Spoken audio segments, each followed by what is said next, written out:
My name is Beatriz Daniela Cruz Nava, or just B for short. B. Well, B. That's a pretty one. I'm from El Paso, Texas. El Paso, Texas is actually like the thumb of Texas, so I would say like we're pretty good. Yes, and my family is actually from Ciudad Juarez, Chihuahua. That's in Mexico, but I was born and raised in Texas. Where's that family from again? Mexico? No. Chihuahua. Ciudad Juarez. Oh my God. Yes. Did you guys have a Chihuahua growing up? Come on. Sorry? Did you have a Chihuahua ever? We had a mixture of a Labrador and a Chihuahua, which is, I know, a little complicated, but she was really cute, I promise. I don't know how that happened, but yeah, exactly. Where do you go to school? I go to the University of Texas at El Paso, so I decided to actually stay where I'm from. I decided to stay in El Paso to be closer with my family and everything.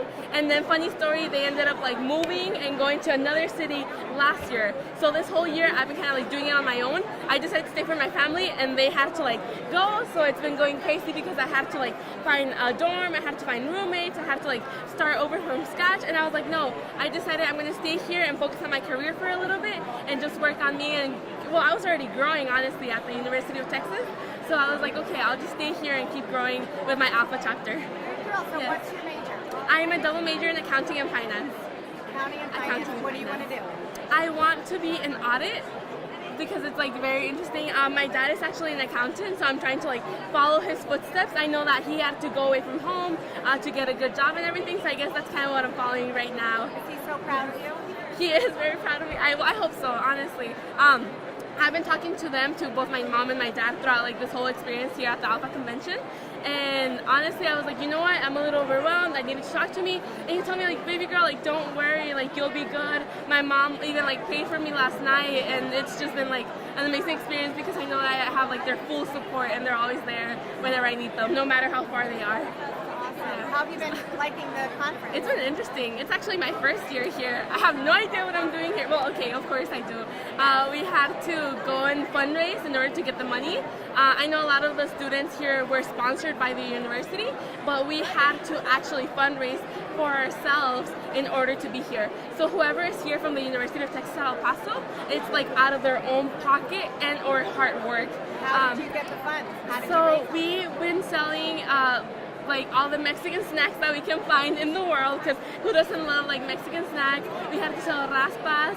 We did events actually. We had this event where we had we joined with other two groups from our university, and basically we had like a fashion show trying to show people how to be like more professional. It was kind of like workshop. Did you do the fashion show? Were you in it? We planned it, so I wasn't part of it. Like I didn't do the actual fashion part, but we planned it out, and we ended up charging $10 per person, whoever wanted to go, and we got like a really good funding from there actually. Yeah. Thank you. All right, what makes you unique or special? So something that I think is different about me is that I actually love volunteering. I love my community, everything about El Paso, like I just love it. I'm part of this church called Vino Nuevo El Paso. In Vino Nuevo, I volunteer there in everything that I can. We have a youth group, which I'm very involved in that, but I'm actually the supervisor at our children's ministry. So basically what I do there is like, we have our kids, and then we have our teachers, which are like the volunteers, and then we have the people who are in charge of the teachers, and then I'm in charge of the people in charge of the teachers.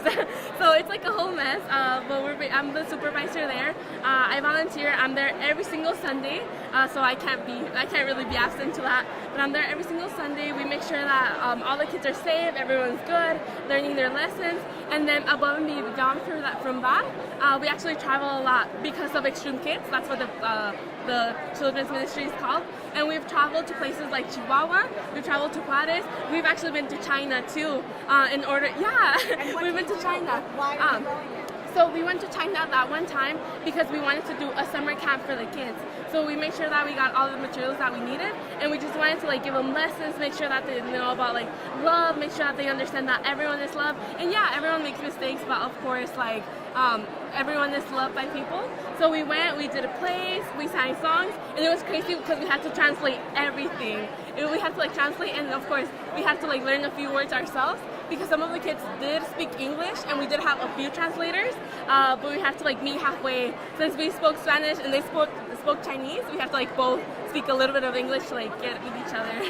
Yeah, it was crazy. Yeah. What would you say is something like the proudest thing that you've overcome? The proudest thing I've overcome, I would say having to go ahead and live without my family. Since I was like so in my comfort zone with them, I was happy at home, eating mama's meals, like being all happy, right?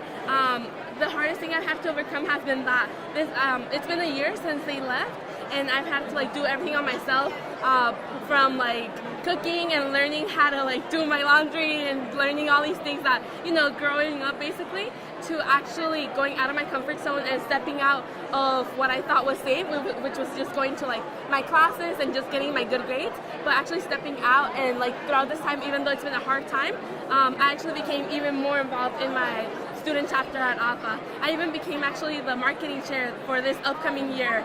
Yes, so it's been crazy because it's been very challenging, but I haven't let myself stay down. I haven't let myself like, whenever I fall down, like I just stand up once again to try and keep on going and trying to make this the best experience that I can.